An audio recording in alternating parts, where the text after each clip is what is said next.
This is the 13th video in a series that is designed to help give useful information to Jehovah's Witnesses so that they can make an informed decision about their religious beliefs.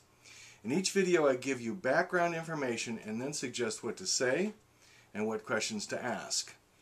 In this series you'll be studying with the Jehovah's Witnesses and their favorite publication, What Does the Bible Really Teach? There it is.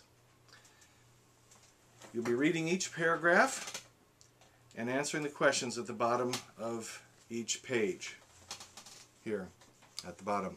You do not need to agree with everything in the book.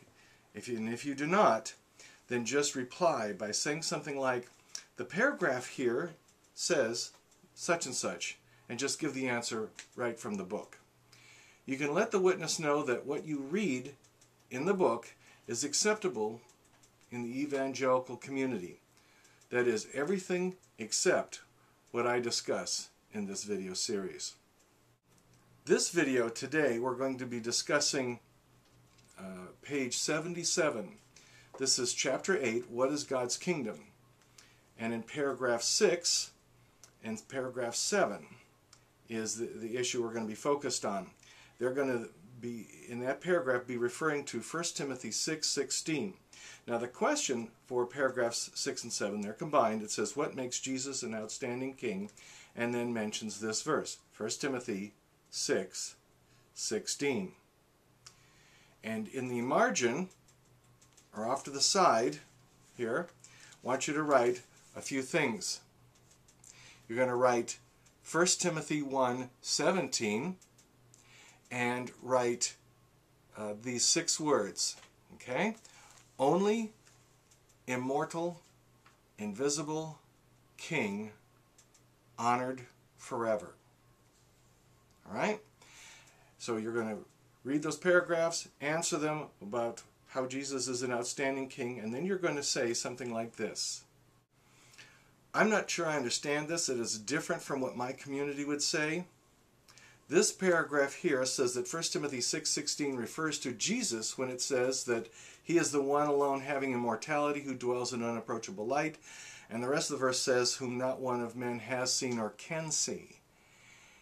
And I'm not sure I understand that. How is it that Jesus, no one has seen him or can see him? I'm not sure I understand that. Then let the witness answer. And they'll say something like, well, Jesus at the moment this is speaking about, which is Jesus, he's been resurrected to heaven, he's invisible and no one can see him ever again. And in that state no one has seen him. When Jesus appeared to Paul on the road to Damascus, all that Paul saw was a blinding light. And as you remember from a previous chapter on the resurrection, Jesus has been recreated at this point in heaven, since they don't believe that there's any continuity of a personal spirit. So then you go on and mention now, you say, I was comparing this verse in 6:16 with also one in 1 Timothy at the beginning of the book in chapter 1, verse 17. They both sound about the same to me. They both refer to an immortal, invisible king, honored forever. Now my community would say they both refer to the one true God. How do you understand 1 Timothy 1:17? And let them answer that. And just listen to their answer and chew on it, think about it. And then you're going to ask this. So who is the only immortal, invisible king honored forever in 1 Timothy 1:17? Let them answer. And then say, who is the only immortal, invisible king honored forever in 1 Timothy 6:16? And then let them answer that question. Then the next question is, at the time that this was said in 1 Timothy, was Jesus, according to your understanding, was Jesus a God? Well, if Jesus was a God and he was the only immortal, invisible king honored forever,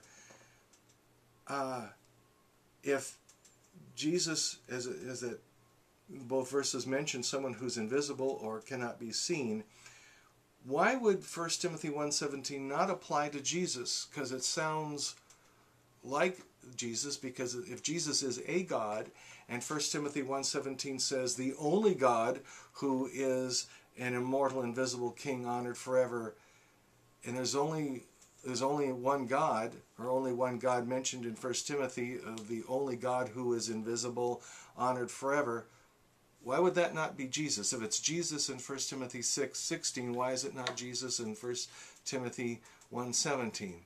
I'm not sure I understand that. Could you help me out some more? And then let the witness explain. And get out your pad of paper, and your notes that you've been keeping, and write down your questions. Especially this last one, is that if Jesus was a God at this time, and 1 Timothy 1:17 mentions the only God who is this immortal, invisible King honored forever, then why is this not Jesus? That's a long question. Write it down. And then write down their answer. Don't argue with them. Just write it down and say, okay, if I hear you right, your answer is, and then you could repeat that and say, help the witness refine their answer to get it to a nice, crisp reply. And you write it down on that piece of paper, and then you hold on to it. You're going to need it when we finish the book. And just move on to the next subject. Don't argue with them.